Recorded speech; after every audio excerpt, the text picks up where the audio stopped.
మన మేడ్చలంతా గల్లాలెగరేసి మరి గర్వపడే ముచ్చటిది.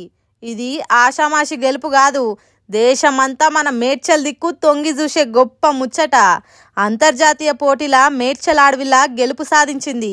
17వ edition Indian culinary art challenge పోటీ మార్చి 4 నుంచి మార్చి 8 దాకా ఢిల్లీలో జరిగింది. అయితే దీంట్లో 800లకు మీదనే అంతర్జాతీయ చెఫ్లు ఈ పోటీలు ఉన్నారు. లైవ్ డిస్ప్లేల నుండి లైవ్ ప్రజెంటేషన్లు, లైవ్ కుకింగ్ దాకా 18 విభిన్న భాగాలతోనయింది.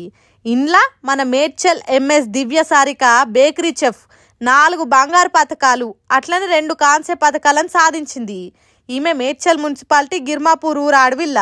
ఒక పల్లెటూరు నుండి వచ్చిన ఈమె మన మేడ్చల్ను గెలిపించిందంటే మామూలు ముచ్చట కాదు. ఇప్పుడు ఎవ్వరు చూడు ఏడ చూడు మేడ్చల్ గురించే మాట్లాడుకుంటుర్రు.